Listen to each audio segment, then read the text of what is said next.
Hey guys, tonight we're diving headfirst into one of history's most chilling bedtime stories, though I should warn you, you probably won't survive this one. Imagine a soft rustling beneath your floorboards. Not a ghost, not a monster, but something far worse, fleas. Tiny, itchy, jumpy villains hitching a ride on the backs of rats, ready to change the course of humanity forever. Cozy, right? So, before you get comfortable, take a moment to like the video and subscribe, but only if you genuinely enjoy what I do here. And while you're at it, drop a comment with your city and what time it is where you are. I love seeing who's wide awake with me. Now, dim the lights, maybe turn on a fan for that soft background hum, and let's ease into tonight's journey together. You're walking through a bustling medieval port. The air smells like salt, sweat, and something slightly rotten. But that's normal for the 14th century. You adjust your hood as you pass a ship being unloaded bales of silk, jars of spices, and scurrying black rats. You barely notice the rats. Why would you? They're part of the scenery, like seagulls or that one bard who only knows one song. But hidden in the greasy fur of these rats are the real stars of tonight's story. Xenophila chiopis, the oriental rat flea. You don't know it yet, but these tiny hitchhikers are packed with Yersinia pestis, the bacterium responsible for the Black Death.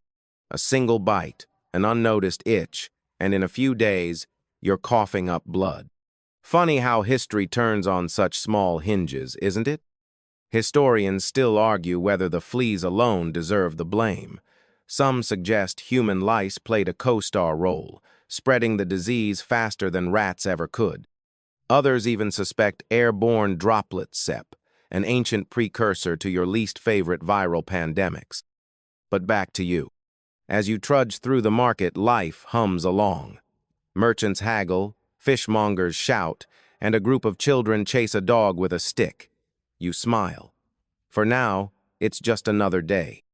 You can't hear the ticking of the microbial time bomb in those ship holds. Quirky fact for you.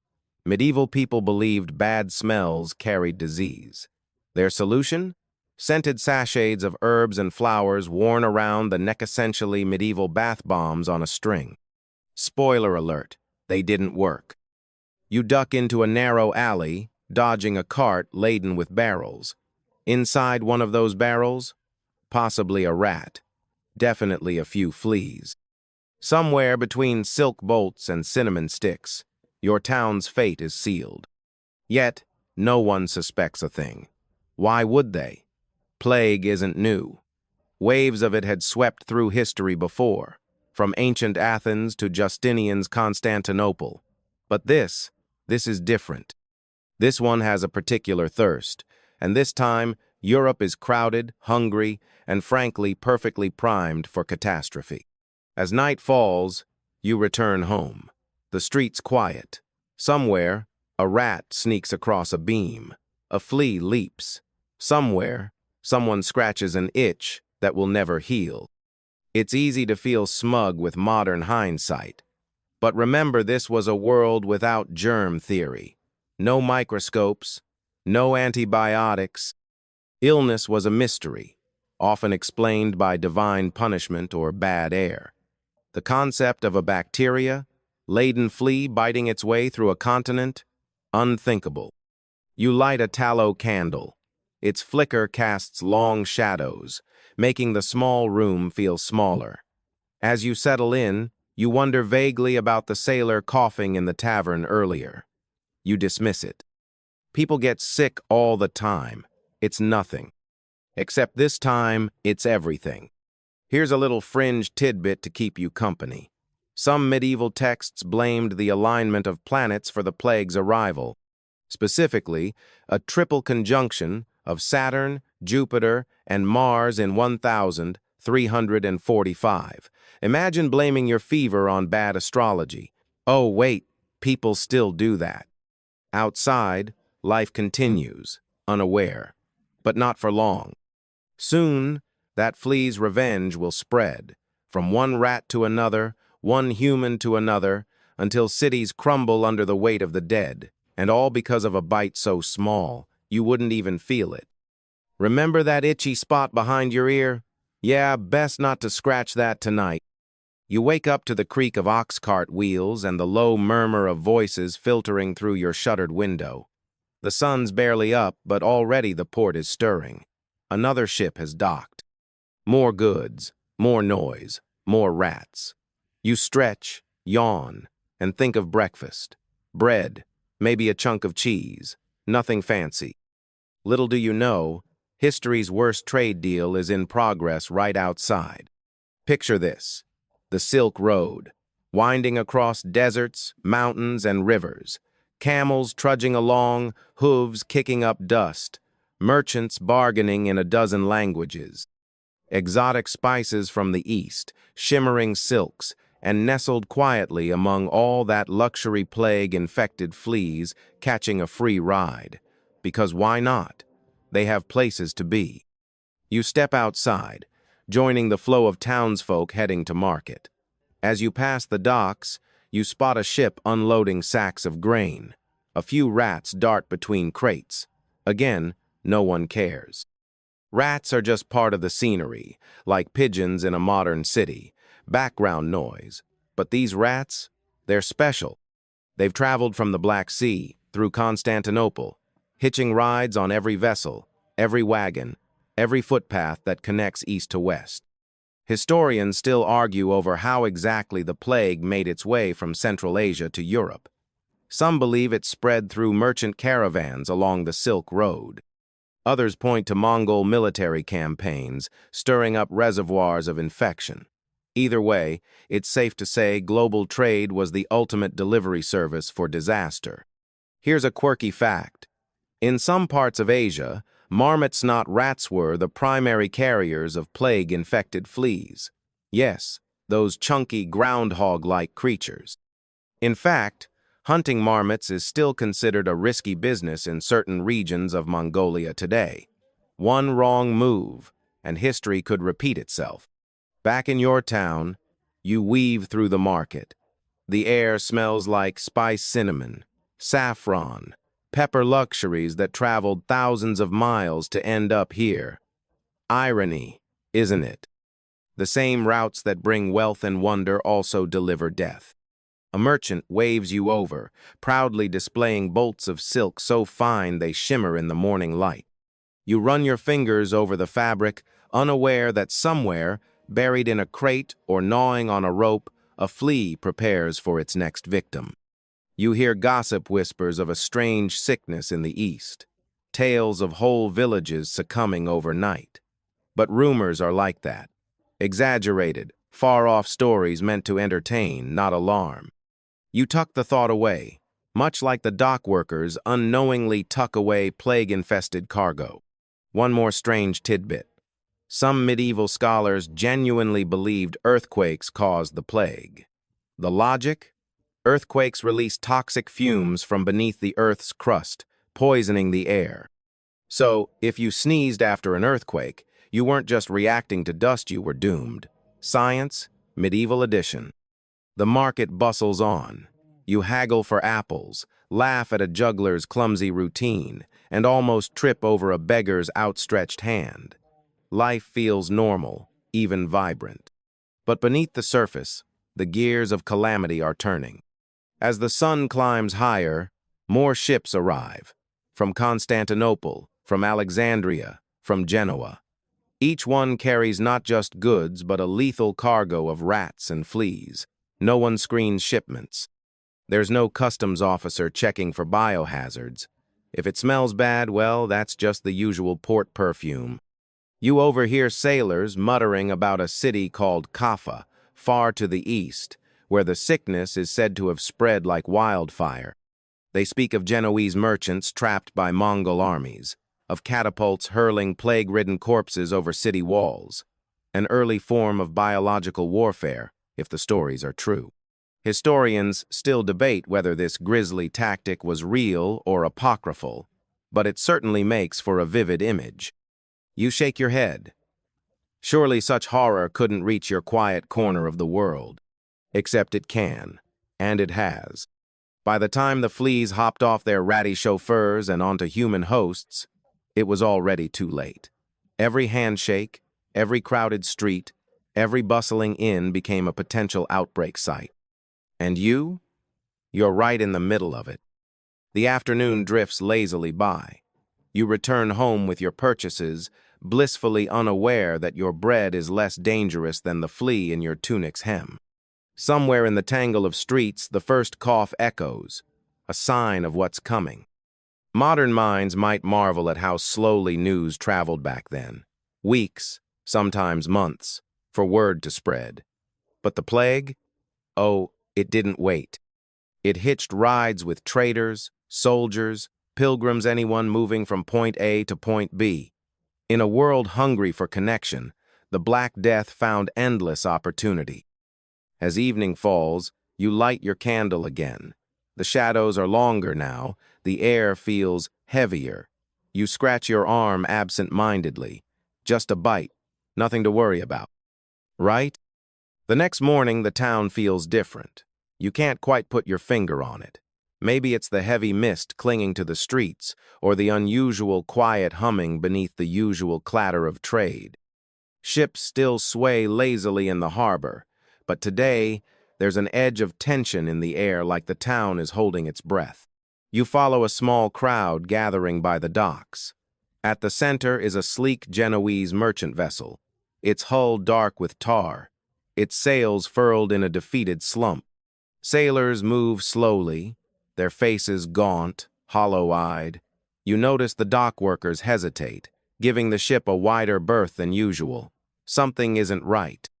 What you're witnessing is the arrival of Europe's Trojan horse Genoese merchants fleeing Kaffa. Their ship holds packed with grain, silks, spices, and death. They had been besieged by Mongol armies on the Crimean coast, a siege many now believe played a pivotal role in ferrying plague to Europe. Stories circulate about catapults launching rotting corpses into the city.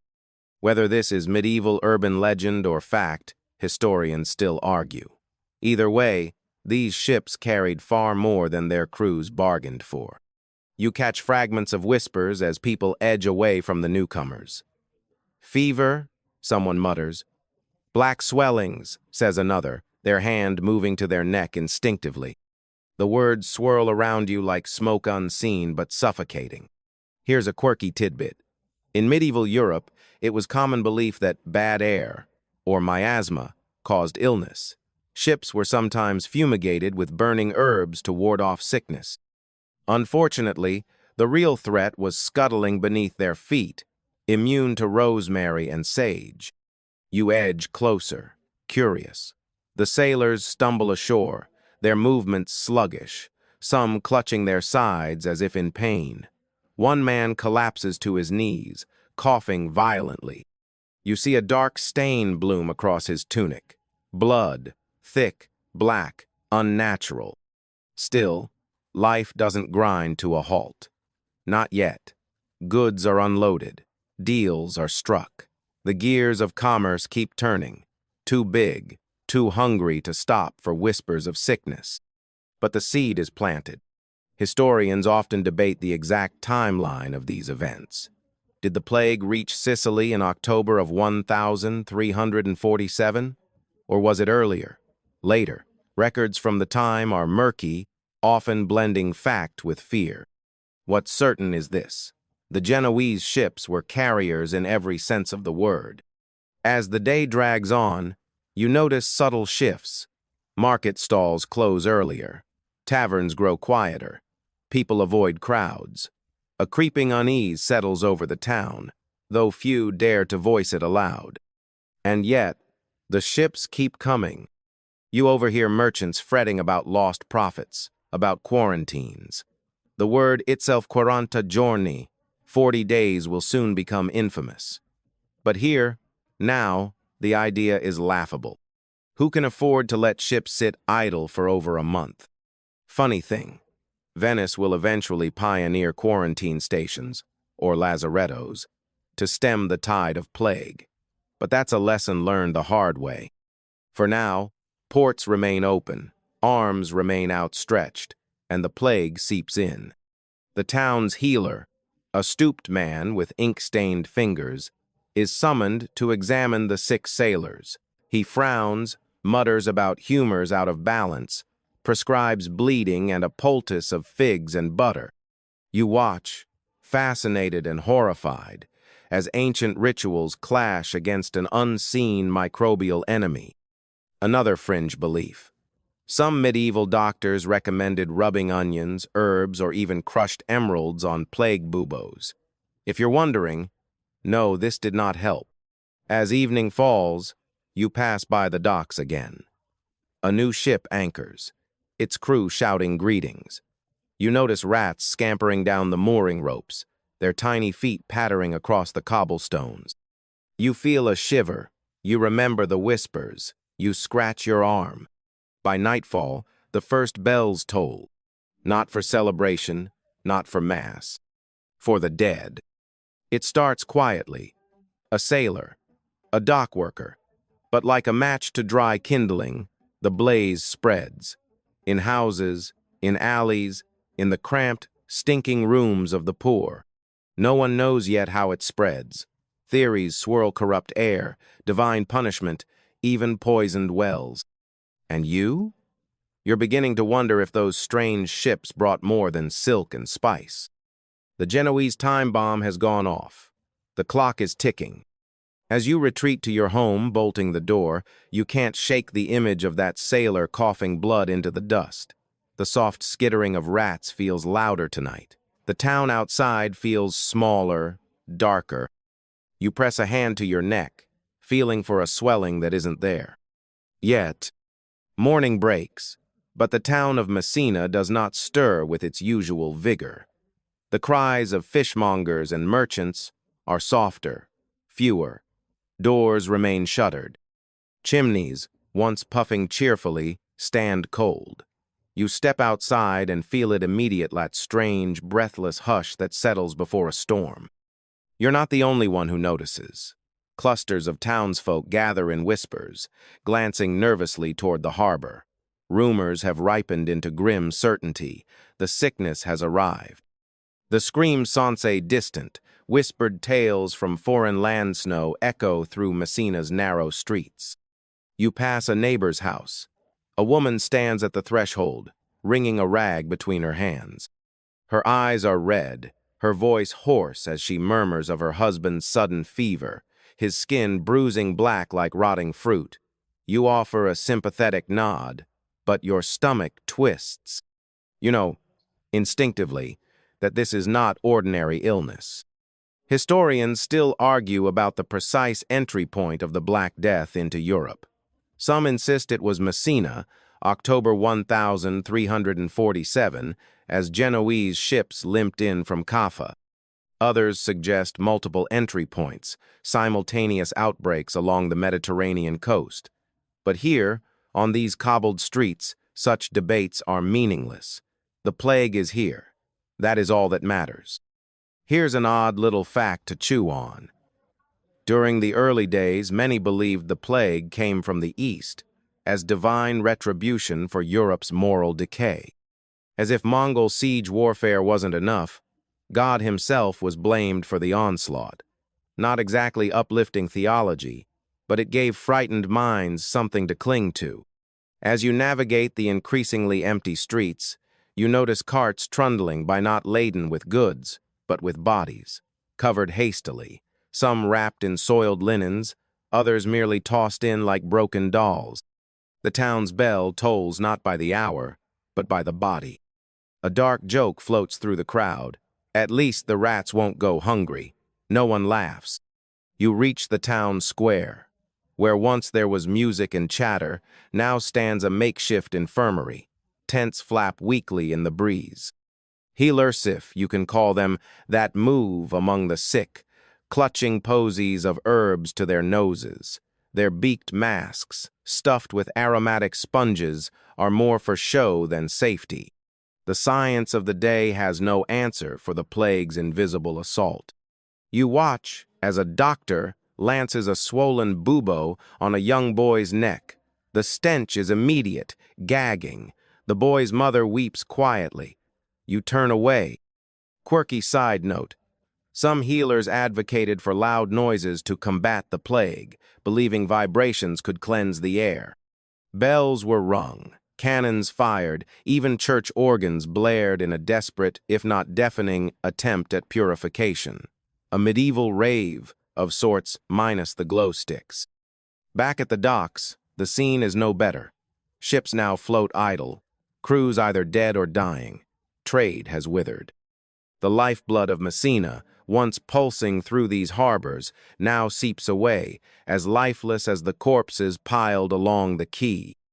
A rat scurries past your boot. You flinch. The local clergy has begun processions. Hooded figures march solemnly through the streets, chanting prayers, swinging censers heavy with incense. The smoke mingles with the stink of death, a pungent, suffocating perfume. Faith is the only medicine left. As the sun dips low, you hear another rumor. The wealthy are fleeing noble families packing their carts, retreating to countryside villas, hoping distance will protect them. You wonder if the plague respects property lines. Spoiler: it does not. Historians often debate the effectiveness of these early flight strategies. Some manage to escape temporarily, only to carry the infection to new towns, spreading the devastation further, like trying to outrun a shadow. That evening, you sit by your small hearth, staring into the weak glow of embers. The night outside feels alive. Whispers, coughs, the slow rumble of wheels as death carts continue their grim rounds. You realize the plague doesn't sleep, and neither will you. One last fringe tidbit. Medieval people believed in plague stones, hollowed rocks filled with vinegar, used to disinfect coins during transactions. Picture a makeshift hand sanitizer station, but with a medieval twist. Small comforts in a time of overwhelming helplessness. You wrap yourself in a blanket, but there's no warmth against the creeping dread. The town you know is dissolving. Every cough feels louder, every shadow more menacing. You close your eyes, knowing the worst is yet to come. Messina has become the first European scream in what will soon be a deafening chorus. Morning arrives, but it doesn't bring relief. The air feels heavier now, like the town itself is exhaling sickness. You step into the street, though part of you hesitates. Gone are the crowded markets, the bustling chatter, the comforting background noise of life. What's left is an eerie stillness, punctuated by the distant clatter of cartwheels, those same carts now ferrying the dead rather than goods. The plague is no longer a rumor in Messina. It has become an unwanted guest, crawling through alleys, slipping under doors, and settling into the bones of the town. You follow the path inland, away from the harbor, thinking perhaps it's safer there. But the plague doesn't respect boundaries. Flea's hitch rides not just on rats, but on humans, too. Every traveler, every sack of grain, every cartwheel tracing ruts in the muddy roads carries the potential for outbreak. The crawl inland has begun. Historians still argue about how much rats and fleas were to blame compared to human movement. Some suggest human lice were equally culpable, spreading the disease through close contact. Others point to contaminated goods as secondary vectors. But out here, on these winding roads, the debate doesn't matter. The sickness spreads regardless of theory. You pass a group of merchants hurriedly packing their wares. Heading to Palermo, one mutters. Better to be on the move than trapped here. You wonder if they realize they might be bringing the sickness with them, like unknowing couriers of death. Here's a quirky tidbit for you. Some medieval townsfolk believed you could protect yourself from plague by carrying a dried toad in a pouch around your neck. The toad, they thought, would absorb the disease. Spoiler alert, it didn't, but it probably made for interesting conversation. As you walk further from the city, you notice signs of the plague's inland crawl. A farmhouse stands abandoned, its shutters swinging in the breeze. Laundry, long forgotten, flaps like ghostly banners. A dog lies sleeping not beside the door. You don't check. The road winds through small villages, each eerily quiet. Occasionally, you see signs of life. A woman sweeping her doorstep with frantic energy, as if scrubbing could cleanse the very air. A man nailing charms above his doorway, muttering prayers with each hammer stroke. And then there are the dead. Bodies left where they fell, sometimes wrapped hastily, sometimes not at all. The sheer volume overwhelms local customs.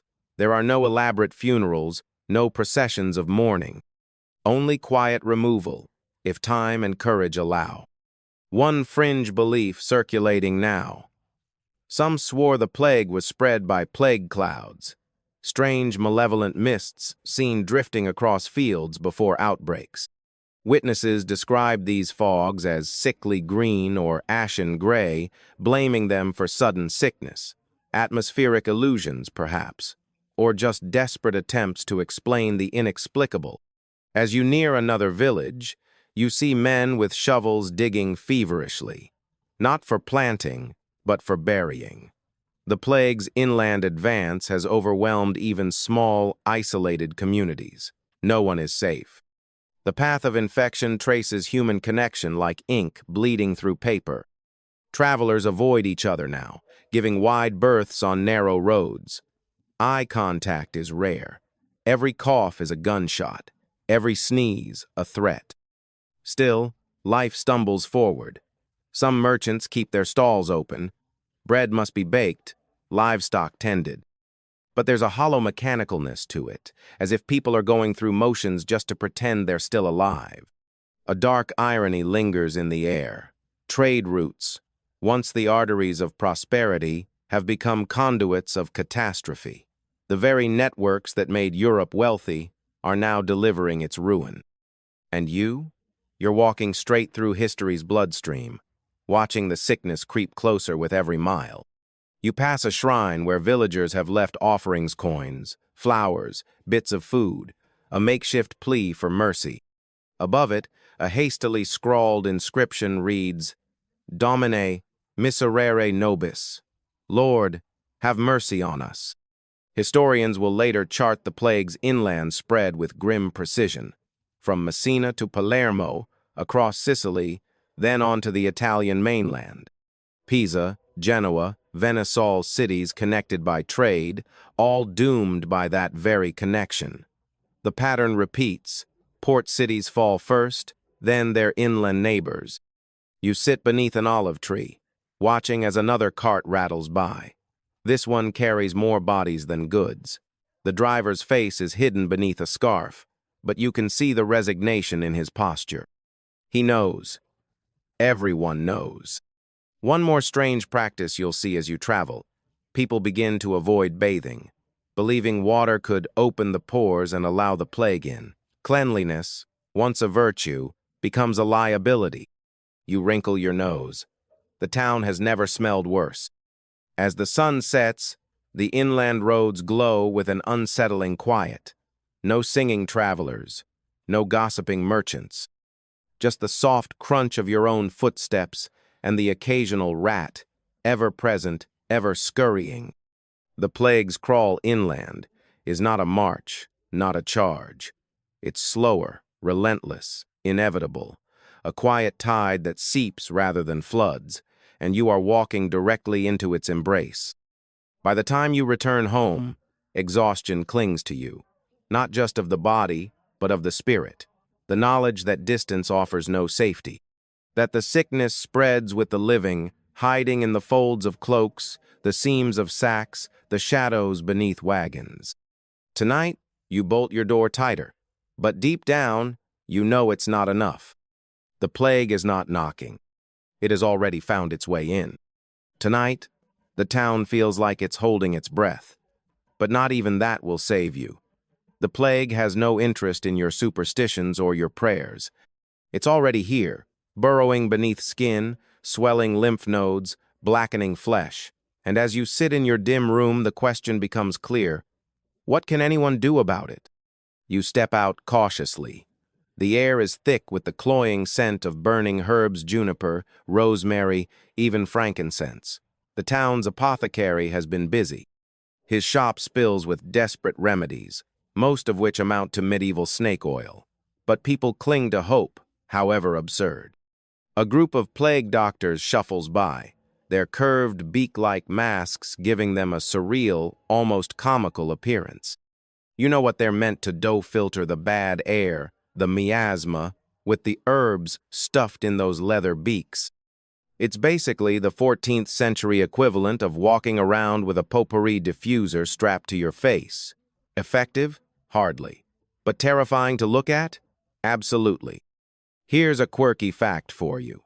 Some of those plague masks were designed with glass lenses to protect the eye-san early, if wildly ineffective, version of PPE. Imagine trying to treat a deadly pandemic while dressed like a bird of ill omen. Not exactly confidence-inspiring. You watch as one of them tends to a patient, poking and prodding with a long wooden cane, careful never to touch flesh. Social distancing, medieval style.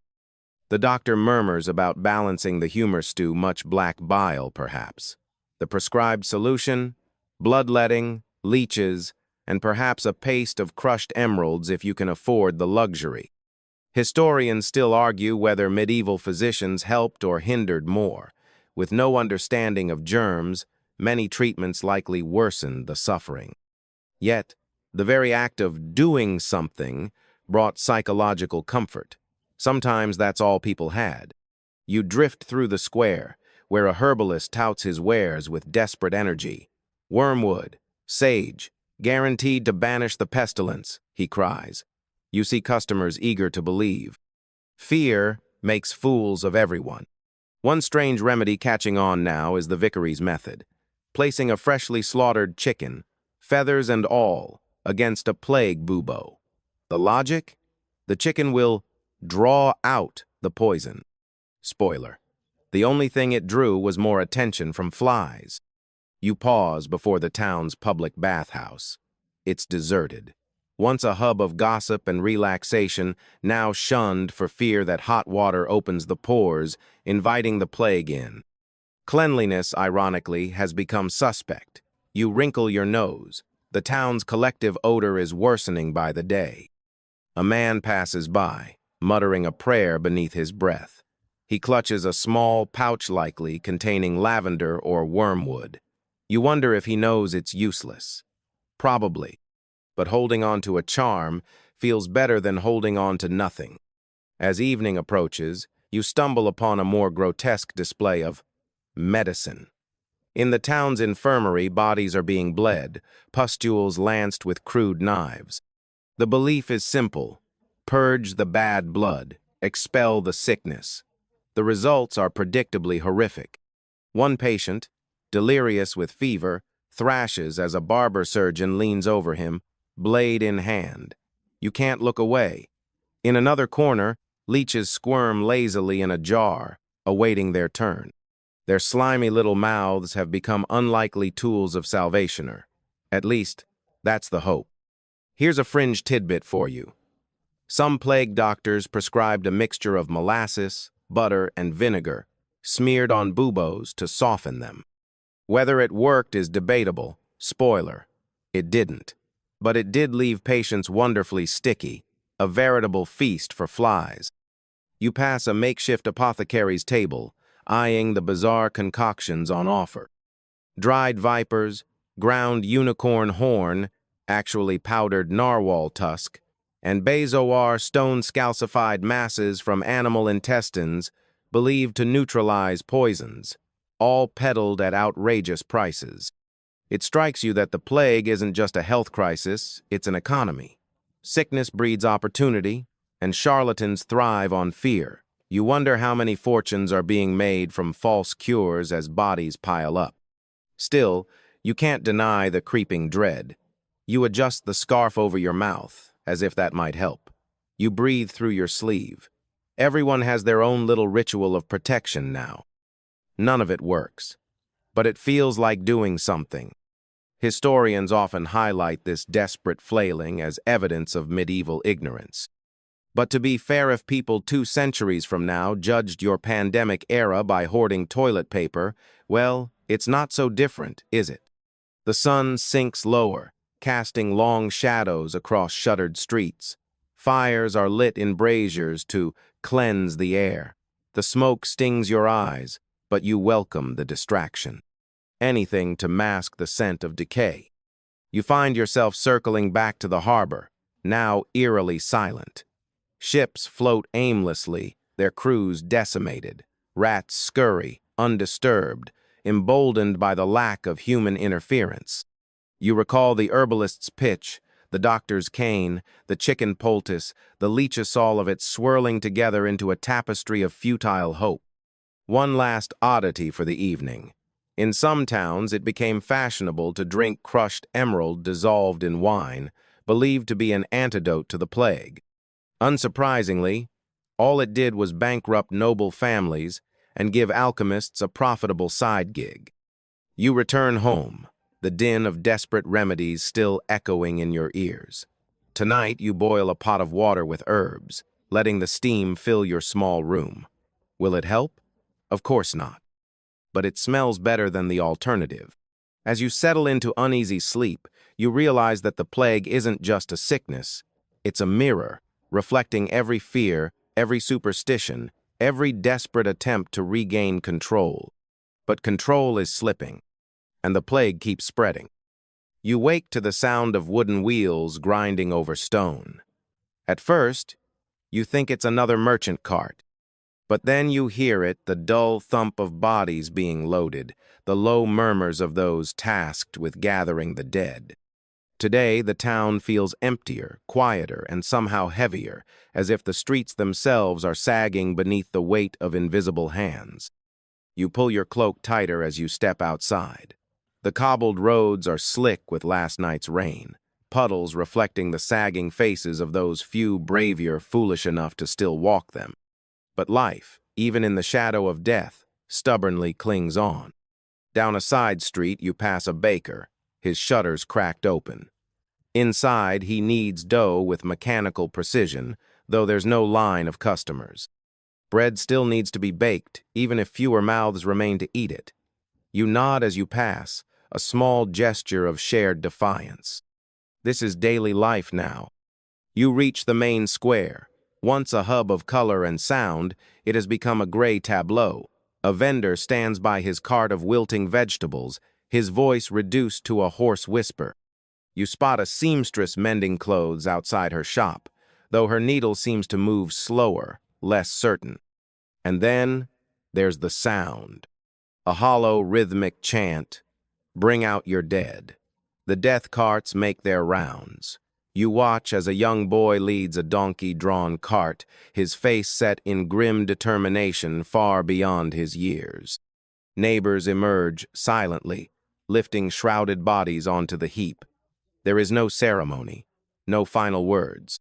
Historians still debate whether these plague carts were organized efforts by town officials or simply desperate improvisations by survivors.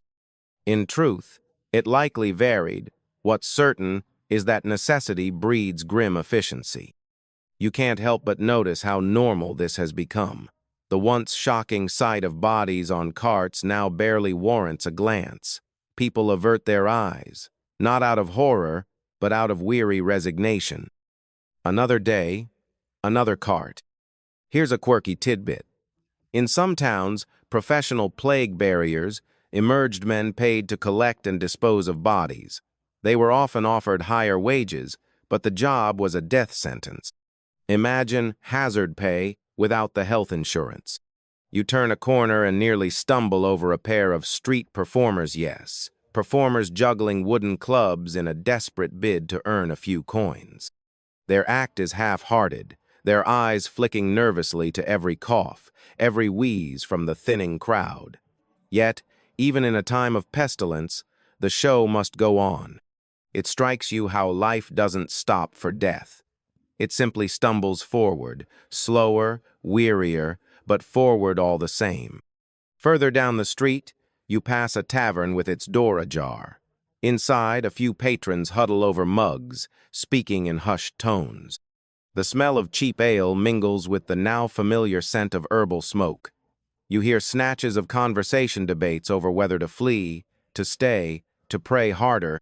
One man swears he's heard of a village untouched by the plague, nestled in the hills. Another counters with tales of entire convents wiped out. The arguments are as tired as the men themselves. Here's a lesser-known belief. Some people thought that loud, joyful noise could repel the plague. Singing, laughter, even the clanging of pots. Perhaps a superstition, or perhaps a desperate attempt to reclaim some sense of normalcy in a world turned upside down. As you leave the tavern behind, you notice a small procession, just a handful of people, faces obscured by hoods, carrying candles. They pass by quietly, offering prayers for the dead. You follow at a distance, their soft chants blending with the creak of the ever-present death carts. At the edge of town, a new pit yawns open. The gravediggers work with grim focus, their hands blistered, their backs bent.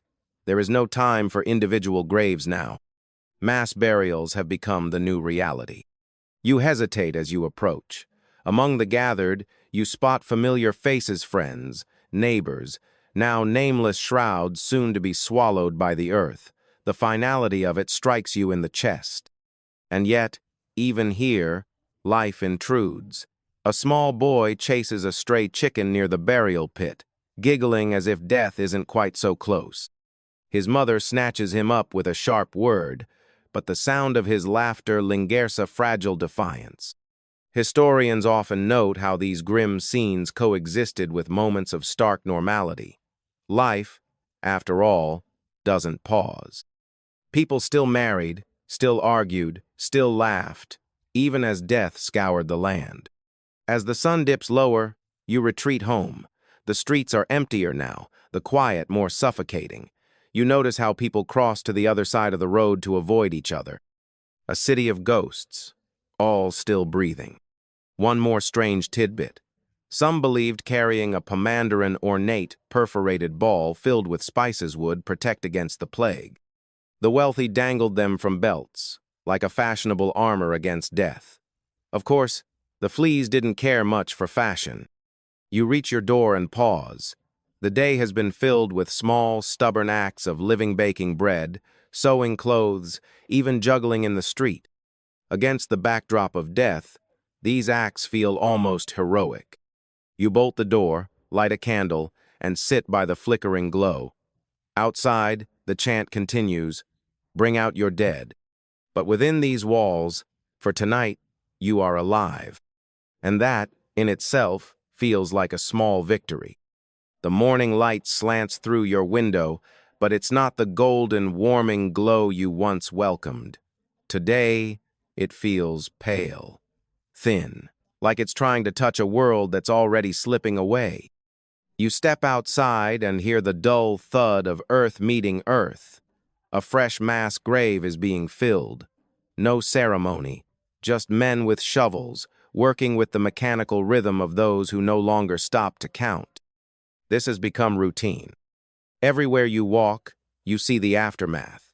A toppled fruit cart lies abandoned, its apples rotting in the gutter.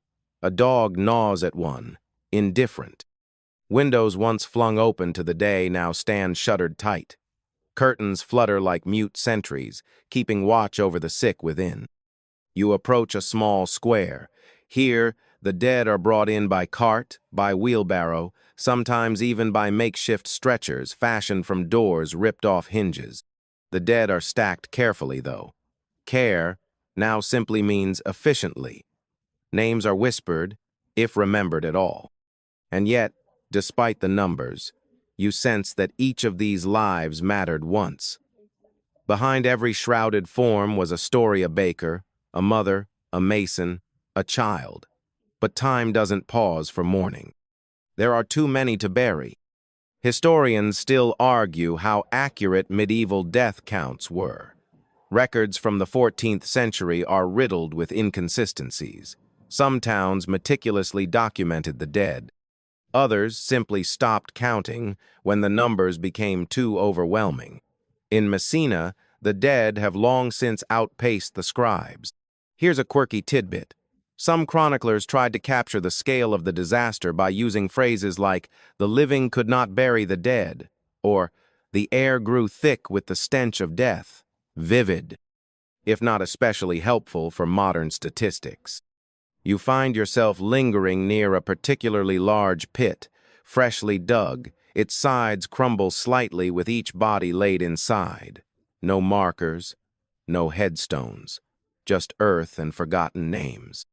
Nearby, a priest mutters last rites, his voice hoarse from overuse. His hands tremble as he lifts his crucifix. You notice he no longer approaches the bodies closely. He keeps a cautious distance, as if faith itself has learned the rules of contagion. Another strange belief circulates now, that the plague only strikes those whose sins have made them vulnerable. The righteous, some claim, are spared. You glance around and see no evidence of this selective mercy. You move along the perimeter of the burial site. A group of townsfolk stands silently, clutching rosaries, mouthing prayers.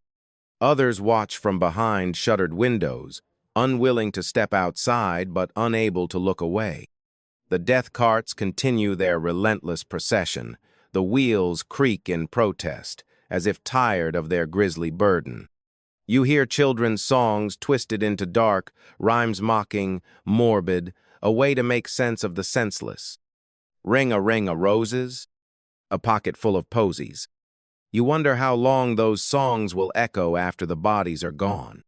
One fringe practice you've heard whispers of involves burying dead animals alongside plague victims, believing they would draw away the disease.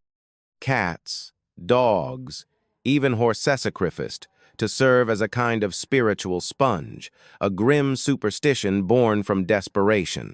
You pass a house with its door marked by a crude red cross. Inside, the family has already succumbed. The mark warns others to stay away, though by now it feels more like a formality. The plague respects no symbols. As you continue your walk, you come across a group of gravediggers resting under the sparse shade of a tree. Their faces are streaked with dirt and sweat, their hands blistered and raw. You overhear them arguing, debating whether to keep digging deeper or start a new pit, the practicalities of mass death. Historians often highlight the psychological toll these men bore. In some records, gravediggers were described as the most broken of all survivors, numbed by their daily proximity to death. Yet, without them, the living would have drowned in the dead. You stop by a well, pausing to draw water. Another villager joins you, careful to keep a generous distance. Conversation is sparse, reduced to curt nods. No one lingers. Everyone knows the longer you stand still, the closer death feels. One more strange detail for you. In some areas, the fear of contagion was so intense that corpses were doused with quicklime before burial, an attempt to speed up decomposition and purify the ground. It didn't stop the plague, but it became standard practice in many plague pits. The afternoon sun turns the air thick and heavy. The stench of decay, smoke, and fear becomes a physical presence. You pull your cloak tighter, though you know it's no shield. By sunset, the burial pit is filled. The gravediggers pile on the last shovels of earth, tamping it down with tired feet. There are no markers. No one speaks. You walk home slowly, each step echoing louder than it should. The town feels hollowed out, like a house with all its rooms stripped bare. Yet, even as death claims more, life persists. Somewhere, bread still rises in ovens. A candle flickers in a window, small defiances. Tonight, you bolt your door as usual. But as you sit by the dim glow of your candle, you realize the town's heart is no longer beating. It's holding on, barely, with trembling fingers. You wonder how many more pits will be needed before this is over. And you wonder how long before you, too, become a name no one remembers. The next morning, the streets echo with something new. Not trade, not life, but the sharp, rhythmic crack of leather on flesh. You follow the sound, drawn by curiosity, though a deep knot of dread curls in your gut. You find them in the main squarea procession of robed figures, stripped to the waist, their backs already slick with blood. They march slowly, deliberately, chanting prayers as they whip themselves in unison. Each lash lands with a wet slap, raising welts, splitting skin. The crowd watches in a hush, part awe, part horror. These are the flagellant penitents who believe that by inflicting suffering upon themselves, they might atone for the sins of mankind and halt the plague's advance. They've come from other towns, spreading their own doctrine of salvation through pain. Historians still argue over how effective the flagellant processions were at curbing the plague's spread. Spoiler: they weren't. If anything, they gathered crowds, spreading infection further. But their arrival brought a strange kind of hope to those desperate for answers.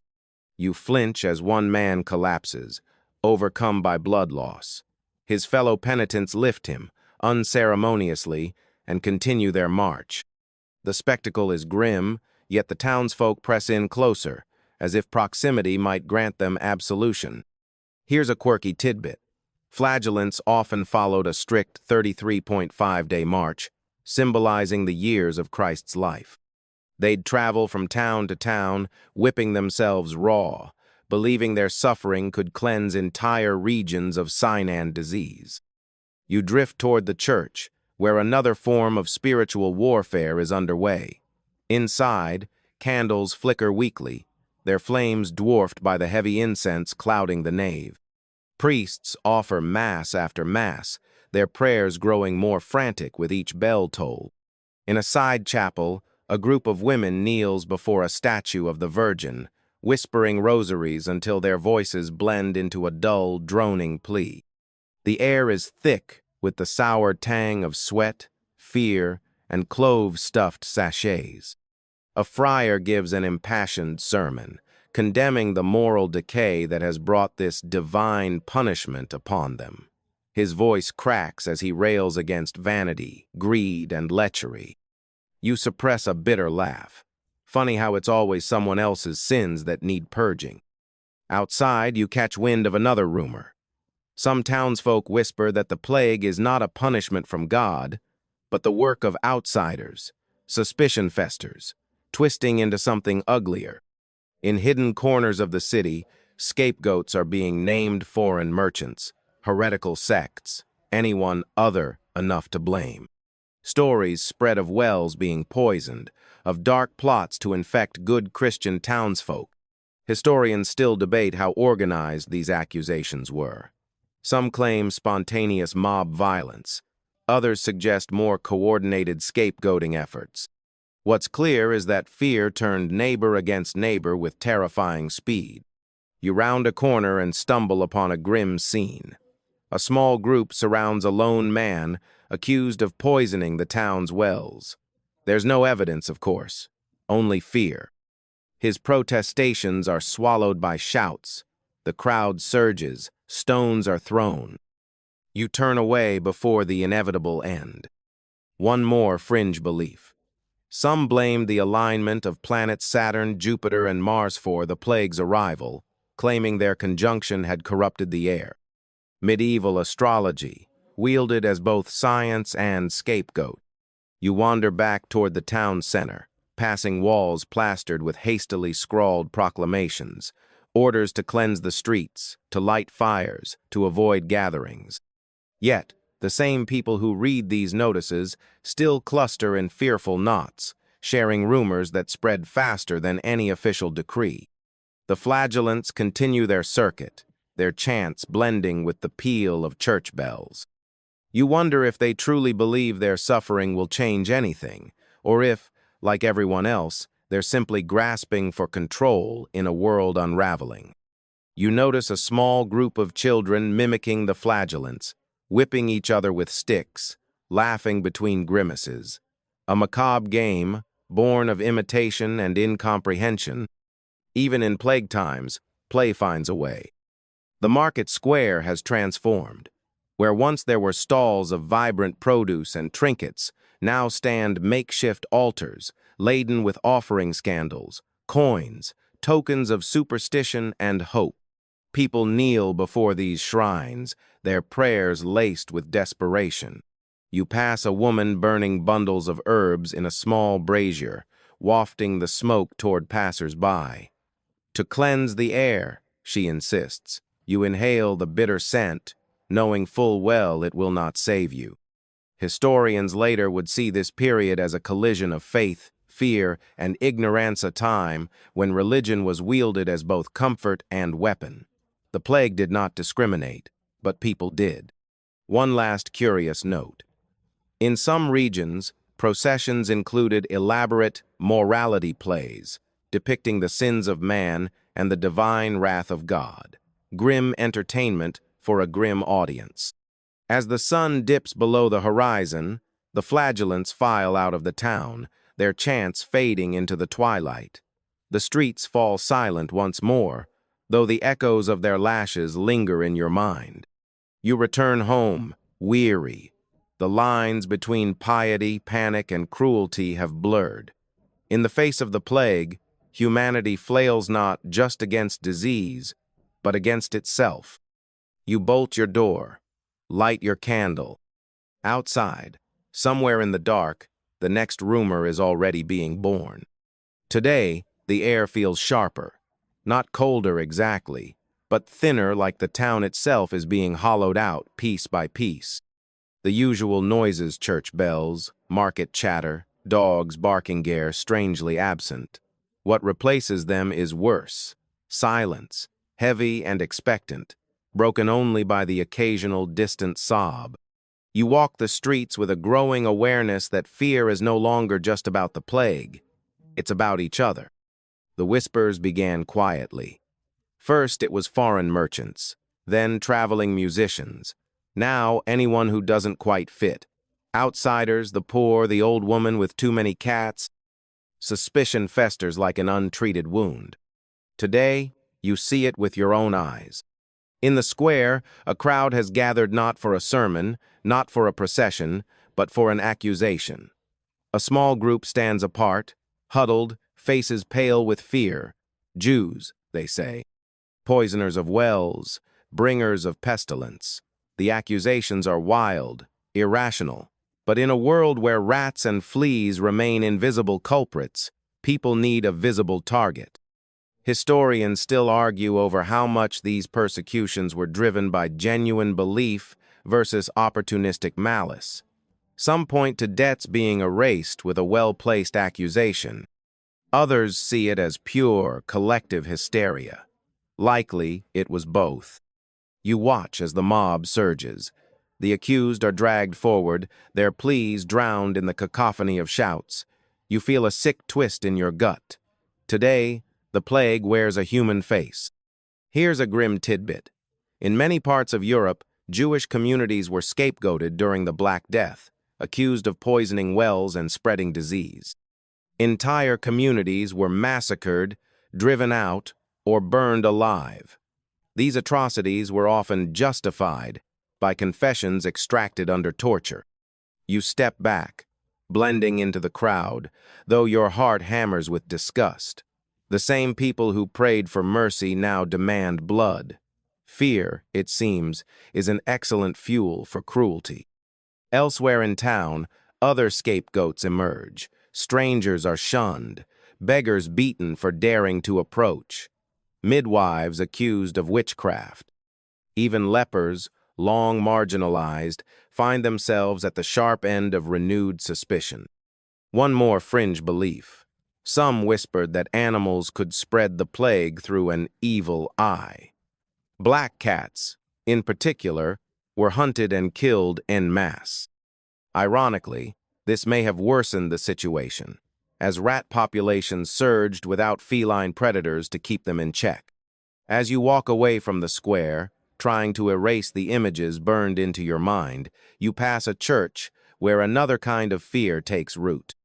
Inside, the faithful gather, lighting candles not for healing, but for protection from their neighbors. You overhear frantic whispers about secret plots, dark conspiracies. Logic has fled these walls. In its place, paranoia. Historians later noted how social bonds frayed under the pressure of the Black Death. Communities that once relied on mutual aid turned inward, fractured by suspicion and fear. The plague didn't just kill bodies, it eroded trust. You pass by a once bustling inn, now abandoned. Its sign swings lazily in the breeze, creaking like a warning. Even places of comfort are no longer safe. Hospitality is a risk no one dares take. Further along, you spot fresh red crosses painted on doors. They multiply daily, scarlet reminders of homes under plague siege. You wonder how many of these households remain alive behind those marks. In a narrow alley, you see a man whitewashing over graffiti that blames foreign devils for the plague. His brush moves methodically, but his eyes dart nervously. He knows he's erasing more than words she's scrubbing at a rot that is already sunk too deep.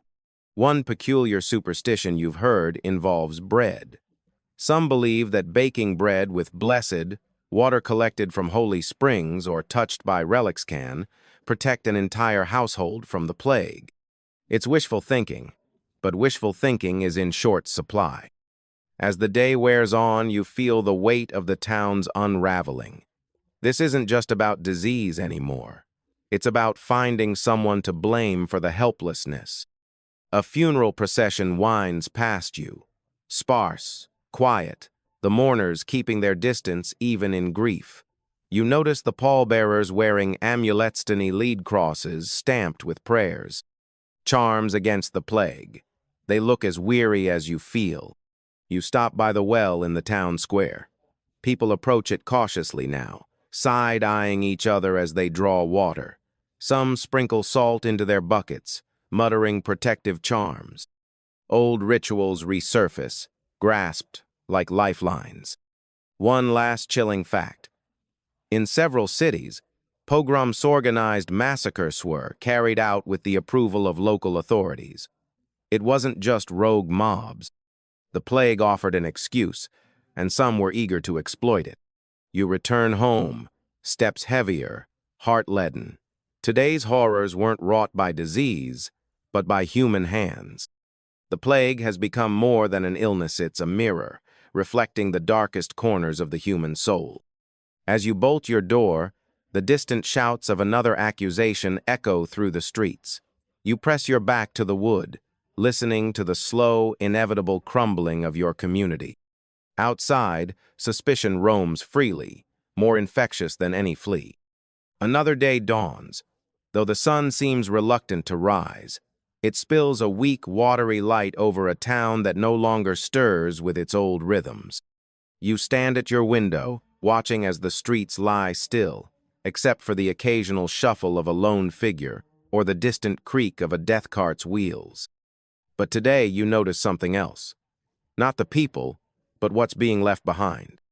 Shops once bustling are now boarded up, their signs swinging forlornly in the breeze. Market stalls stand skeletal, their wares abandoned, rotting where they lay. The public square, once a hive of trade and gossip, is eerily empty. You realize that it's not just people who are disappearing, it's the very fabric of daily life. Commerce, order. The systems that kept this fragile society humming are buckling under the weight of absence. As you step into the street, the silence presses in. You pass the butcher's shop, its counters bare, the air still carrying a faint copper tang of old blood.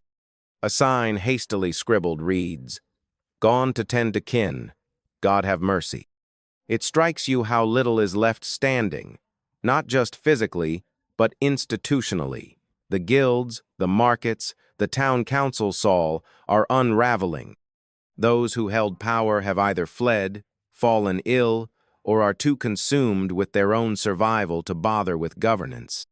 Historians still argue about the extent of this collapse. Some claim it was total an anarchy where every man fended for himself. Others suggest that in pockets, community structures adapted, morphed, clung on by sheer stubbornness. The truth, as always, lies somewhere in between. You pass the town hall. Its grand doors stand ajar, creaking softly with each gust. Inside, you glimpse the once proud chamber of officials now reduced to a storage room for the dead. Benches, once occupied by town elders debating tariffs and trade, are now lined with shrouded bodies. The symbolism is hard to miss. Here's a quirky tidbit. In some towns, it fell to the sextons, the church caretakers, to act as de facto public officials during the plague. They managed burials, coordinated rudimentary health measures, and even kept civic records when no one else would. Imagine your local janitor suddenly becoming mayor. The streets feel wider now, not because they've grown, but because they are empty of the things that once filled them: carts, livestock, laughter. Even the rats seem less numerous, as if they, too, sense the diminishing returns of this place. You pause by a once popular tavern. Its windows are dark. Through the grime-streaked glass, you see overturned chairs, flagons left half full, a scene frozen mid-breath, a community space rendered obsolete by fear and decay. It's not just businesses, though. You pass homes with doors left ajar, belongings strewn as if their owners fled in haste. Others are sealed shut, marked with crosses, the silence within more suffocating than any crowd. One more strange belief you've heard whispered. Some people claim that loud noises, cannon fire, church bells, even raucous singing could scare away the plague.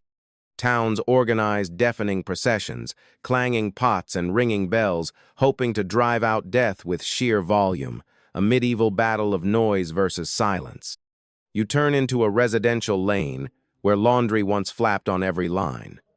Today, the lines hang slack, the cloth stiff and stained by neglect. The vibrancy of daily life has leached out, leaving behind a brittle, colorless husk. In one doorway, you see a woman sitting motionless, staring blankly at nothing. She's clutching a child's shoe. You don't need to ask whose. There are no words worth saying. As you continue, you notice the small, insidious ways power has shifted. Without the merchants, without the guilds, new authorities have emerged. Opportunists demanding coin for protection, self-appointed guards controlling access to wells and storehouses. You hear tales of nobles hoarding grain, of commoners raiding deserted manors. The old rules no longer apply. Historians have often pointed out how the collapse of formal structures during the Black Death gave rise to new power dynamics, some temporary, some permanent. For every order that fell, a new chaos took its place. You reach the monastery at the edge of town. Once a place of charity, its gates are barred. A crude sign reads, "No succor here. Pray where you stand." Even the devout are overwhelmed.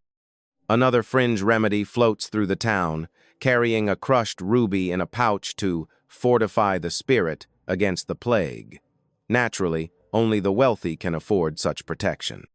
For everyone else, it's prayers and potions of garlic and vinegar. The sun reaches its zenith, though it feels more like a dim torch than a celestial beacon. You walk through streets where commerce once thrived, now reduced to empty stalls, toppled carts, and shuttered windows. The economy has collapsed, but life, stubborn as ever, persists in small, desperate ways. A child scrawls crude drawings in the dirt. A man sharpens a scythe, though there's little left to harvest. A woman sweeps her doorstep, as if cleanliness might ward off chaos. These tiny acts of normalcy feel more powerful than any edict. They are quiet rebellions against the unraveling. One last tidbit. Some towns, in the wake of administrative collapse, resorted to communal councils where survivors, regardless of rank-shared governance. Plague, it seems, had a curious way of leveling societal hierarchies, if only temporarily. As dusk falls, you find yourself back at your own threshold. You realize that while the systems of power crumble, the human will to endure lingers, tattered, bruised, but present. You bolt your door, light your candle, and breathe in the small defiance of simply carrying on. Outside, the town might be falling apart. But inside, for one more night, you hold your own fragile piece of order. The next morning feels quieter, if that's even possible. But today, the silence isn't quite as suffocating. You notice something strange as you step outside. A woman hanging linens in her yard, a blacksmith hammering half-heartedly at an anvil, a handful of people tending vegetable plots. It's not normal, but it's something. You realize as you walk that the plague has done something unexpected. Yes, it has ravaged families, emptied streets, toppled governments, but with so many gone, a peculiar shift has begun. Wages are rising. Land, once held tightly by wealthy landlords, now sits fallow, desperate for tenants. For the survivors, opportunity creeps in where fear once ruled. Historians often note this as one of the strange mercies of the Black Death. The labor shortage forced landowners to pay higher wages. Serfs found themselves in a rare position of bargaining power. For a moment, the feudal grip loosened. You pass by a manor house whose gates are flung wide. The noble family fled weeks ago. Now, locals wander the grounds, gathering fallen fruit, even daring to enter the grand hall. What was once untouchable has become common ground. Here's a quirky tidbit. In England, the post-plague period saw the rise of peasant revolts, emboldened by newfound leverage. The most famous, the Peasants' Revolt of 1381, was a direct descendant of the social shifts caused by the plague's devastation. Back in your town, shops are reopening, tentatively. Not all, of course, some have no one left to run them, but those that remain adapt. The cobbler now repairs farming tools. The tailor sews burial shrouds. Life bends, reshapes itself. You notice something else, too. The arrogance of hierarchy has softened.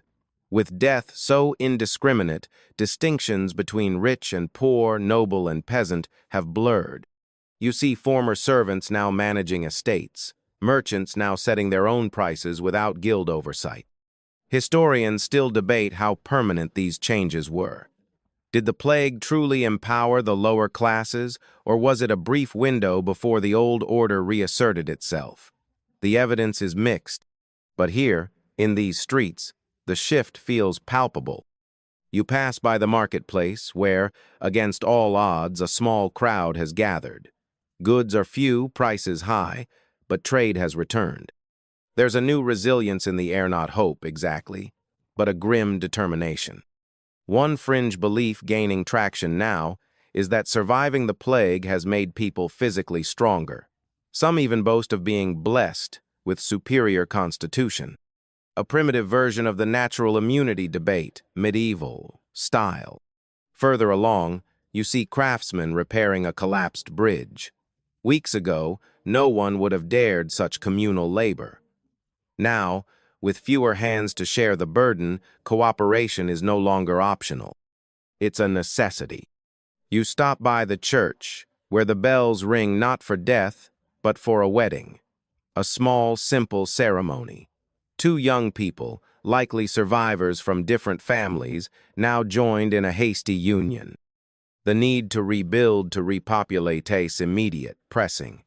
You can't help but smile. Even in the shadow of the plague, life insists on continuing. A subtle change has come over the clergy as well.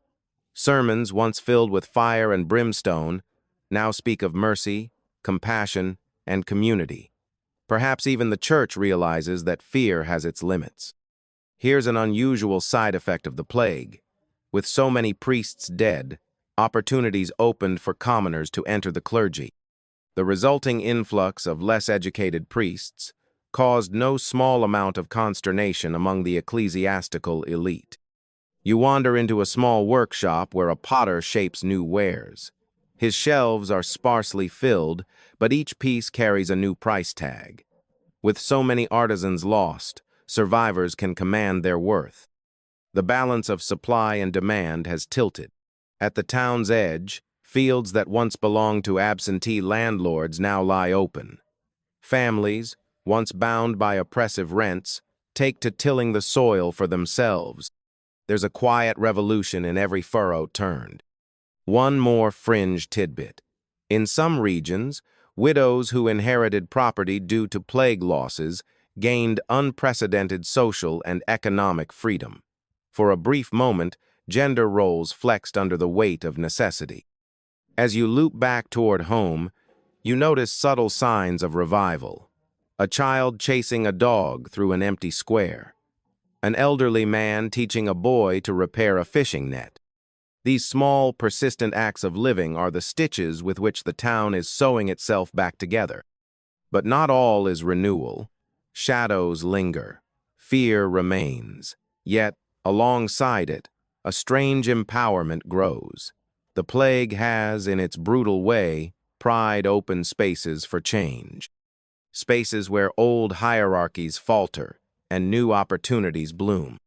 You stand before your door, hand resting on the latch, and realize that you, just a common townsfolk, have seen things shift in ways unthinkable mere months ago. The plague has taken much, but in its aftermath, it has also left cracks through which new futures might grow. As the sun sets, the bells ring again. Not for death, not tonight. For once, they ring simply because they can. The days begin to blur together. The plague's relentless scythe has slowed, but it hasn't stopped. Yet something about the air feels different now, less suffocating, less sharp. As you step out onto the cobbled streets, you notice that the town is no longer bracing for a wave. It's learning to live in the troughs. Today, though, your mind drifts further afield. You've heard rumors of other lands, other cities, also in the grip of this same invisible enemy. For a long time, it felt like a local calamity, a personal apocalypse. But the whispers say otherwise. The plague is not just your nightmare. Across Europe, across continents, it has carved its grim signature. You find yourself lingering near a group of merchants, what's left of them huddled together, exchanging news. One speaks of Constantinople, where the dead are said to outnumber the living. Another mutters about Cairo, where entire neighborhoods stand abandoned. Stories filter in, each more unbelievable than the last, yet all somehow true. Historians now know the Black Death's reach was global. From China to the Middle East, North Africa to Northern Europe, few places remained untouched.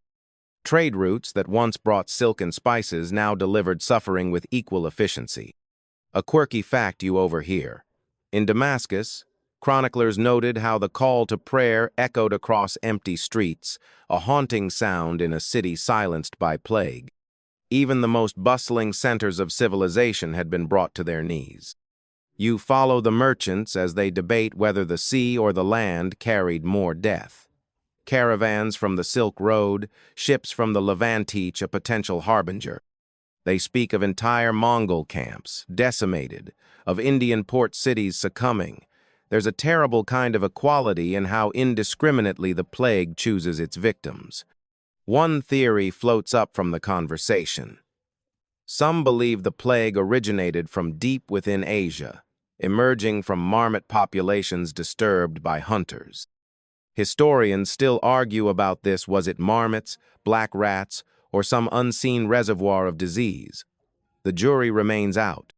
You find yourself thinking of those unseen places, of a family in a far-off Chinese village burying their dead just as you did, of a merchant in Alexandria watching his city buckle beneath the same strain. The plague connects you all in silent suffering. Further along, a scholar reads aloud from a weathered scroll, detailing how the plague crossed from Asia into the Middle East.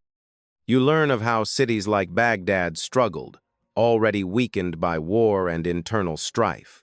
The pestilence was not picky. Here's a fringe tidbit. Some Middle Eastern scholars at the time argued the plague was not a punishment, but a test of faith, a perspective surprisingly modern in its humanism. Not wrath, but trial. A subtle but important distinction. You drift toward the docks. There, a handful of sailors load crates onto a ship bound for the distant shores of Africa. You overhear them speak of outbreaks in Tunis, in Fez, the same black swellings, the same empty homes. Even across the Mediterranean, the story remains grimly familiar. Historians often note how the interconnectedness of the medieval world, so much greater than we assume, allowed the plague to leap from continent to continent with frightening speed. A reminder that globalization, even in its infancy, had sharp teeth. You walk past a shrine newly erected by the docks. Candles flicker beneath a crudely carved figure of Saint Sebastian, his body pierced with symbolic arrows of plague. Sailors pause to touch the statue's feet before embarking. You wonder if they believe he'll guard them, or if it's simply habit now. One more odd practice. In parts of India, records speak of people lighting massive bonfires to burn away the sickness, filling the air with smoke and ash. A communal ritual of purification, echoing the incense-laden processions you've witnessed here. As you wander back into town, you notice the subtle shifts wrought by the plague's global march. Exotic good silks, spices, rare woodsare now scarce luxuries. Trade has slowed to a crawl.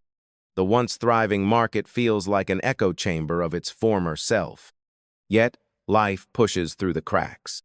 A spice merchant displays tiny jars of saffron, their price inflated beyond reason.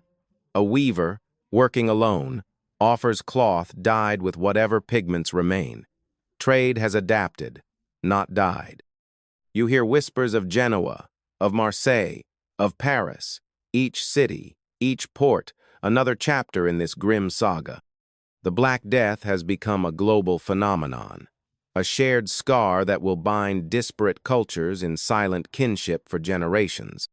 A final tidbit floats your way. In Norway, the plague spread so thoroughly that entire villages were left empty, reclaimed by forests. Nature, it seems, had been waiting patiently for her turn. As the day winds down, you sit by the harbor, watching the waves lap against the stones. Somewhere beyond that endless blue, others are living this same nightmare. The plague has shrunk the world, not through connection, but through devastation. And yet, even in this, there is a strange comfort. You are not alone in your suffering. As the sun sets, casting a dull glow over the tired town, you rise. Tomorrow, the plague will continue its grim work, but so will you. Because even as the Black Death's shadow stretches across continents, life small, stubborn, resilient, finds a way to endure. The air feels different today. Still heavy, still tinged with the sourness of too many unburied dead, but there's a subtle shift beneath it, a thinning of the dread that had once wrapped around every breath. You notice fewer carts rumbling through the streets, not because the plague has claimed everyone, but because the wave has finally begun to recede.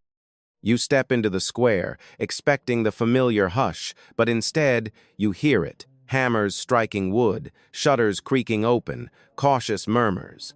Life is crawling back out of its hiding places. Historians often debate whether the plague ended or simply ebbed. The Black Death never truly left.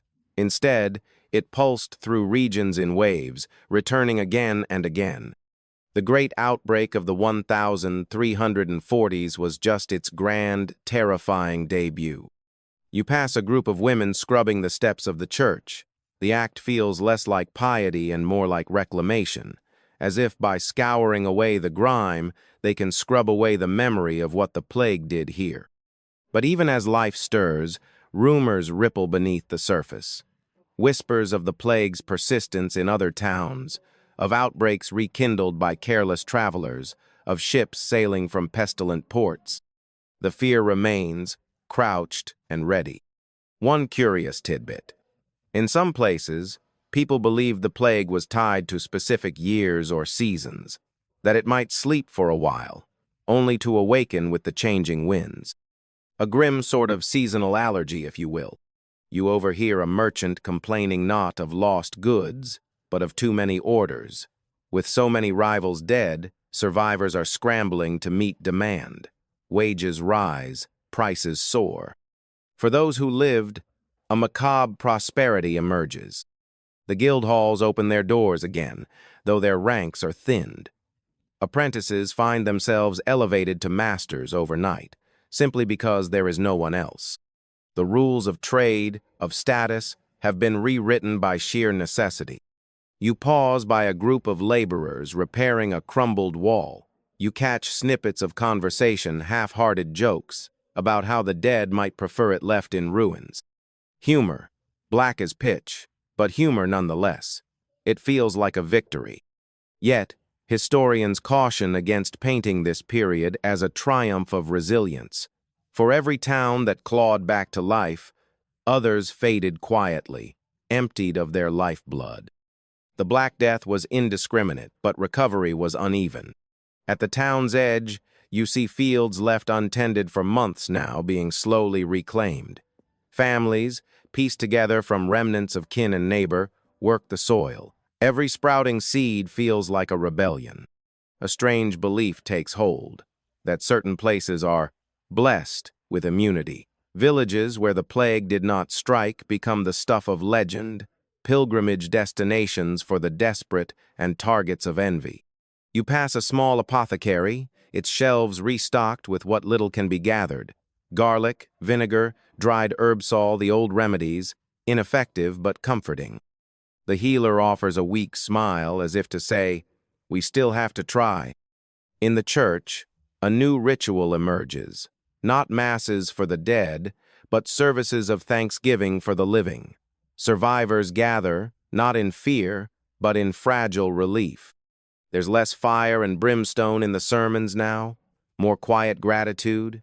Perhaps the clergy, too, has been humbled. One more odd fact.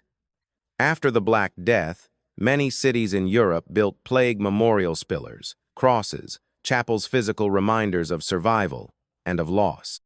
It seems that even in grief, humanity is compelled to build. You pass a carpenter's workshop. He's crafting simple coffins not out of immediate need, but in preparation. The lesson of the plague is clear. It might leave, but it never really says goodbye. Precautions have become habit. The children return to the streets. Their games, once suspended by fear, resume with a strange urgency. You hear laughter sharp, bright, startling in its contrast to the months of silence. Even the rats seem less emboldened now. Still, the scars remain. You see them in the boarded windows that will never open again, in the shops, now run by distant relatives, in the empty chair at the baker's stall. Historians refer to this as the long tail of the plague, the way it lingered in memory, in custom, in the very layout of towns forever altered by mass graves and sudden vacancies. You stop by the harbor. A ship arrives, its crew waving cheerfully, but no one rushes to greet them. Quarantine has become protocol. 40 days of isolation, a hard-earned wisdom. The word quarantine itself has been born from this very practice. 40 giorni, 40 days. You realize, standing there, that the world will not go back to the way it was. The plague has altered the architecture of daily life. Not just in stone and wood, but in minds, in rituals, in assumptions. Yet, people are rebuilding. Not because the plague is gone, but because they have no choice.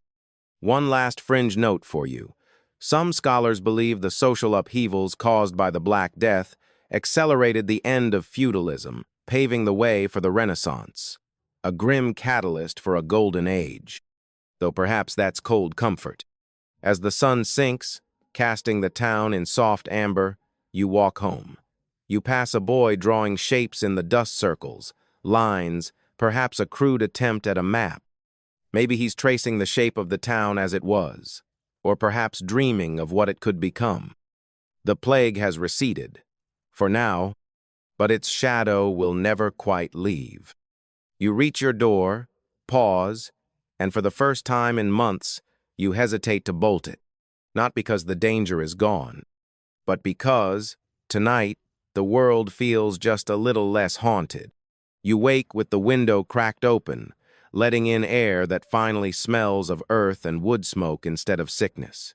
It's not clean, Exactly, but it's familiar. And after so many months of strangeness, familiar feels like a miracle. You move slowly through your home. The routines you abandoned, wiping the table, stirring a fire, straightening a chair, return like old friends. Not because they're needed, but because they remind you of who you were before all of this, of who you still might be. You step outside and see your neighbors, what's left of them, doing the same. A woman sweeping her steps, a boy carrying firewood, a man patching a roof. The motions of living are coming back. And yet, beneath it all, there's a question pressing on your mind, one that's echoed in the whispers of survivors across the continent. How close did we come to disappearing? Historians today estimate that up to 60% of Europe's population perished in the Black Death. In some towns, the figure was closer to 90%. The numbers are so massive, so grotesquely large, that they almost stop meaning anything. But here, in your quiet town, you feel their weight in the empty chairs, the unclaimed homes, the missing voices. You walk through the graveyard, or what used to be one. It's more of a field now. The markers blur together. So many were buried without names, without rites, without remembrance. You try to remember some of their names. You can't remember them all. Here's a haunting tidbit. Some regions were so devastated that villages were never repopulated. Entire communities disappeared, absorbed by forests or repurposed into farmland. The map of Europe was redrawn not by kings or wars, but by a bacterium. You pass the church, where the doors are open again. Inside, the survivors sit in silence, not in mourning anymore, but in contemplation. The priest no longer preaches doom. Instead, he talks about rebuilding, about tending not just the fields, but each other. Outside, a child plants something, herb, perhaps. Rosemary, for memory. Lavender, maybe, for peace. The soil is rough and dry, but it accepts the offering. It's a small act. But small acts, you realize, are how the world begins again. Historians still debate why the Black Death eventually slowed. Was it immunity, cooler temperatures, improved sanitation, better quarantine practices? No answer satisfies entirely. Maybe it was all of those. Maybe it was just luck. One more fringe theory, still discussed today. Some suggest that the sheer death toll disrupted the plague's transmission, too few people left to infect. The ultimate irony, it stopped killing because it killed too well. You continue your walk through town. There are signs of hope tucked between the cracks. A couple arguing about bread, a girl drawing on the walls with a bit of chalk, a dog barking at its own reflection in a barrel. Annoyances, yes, but alive ones. The social order hasn't healed completely. It probably never will. Feudal lords return to find their peasants have moved on or moved up. Survivors demand wages. Women who managed households in the absence of men aren't eager to surrender control. The world has changed, and not everyone is ready for that. But change has a way of sticking. A quirky historical side effect. The shortage of laborers post-plague helped dismantle the rigid serfdom system in many regions. It gave birth to a new middle class. The Black Death, in its horror, became an unlikely engine of social mobility.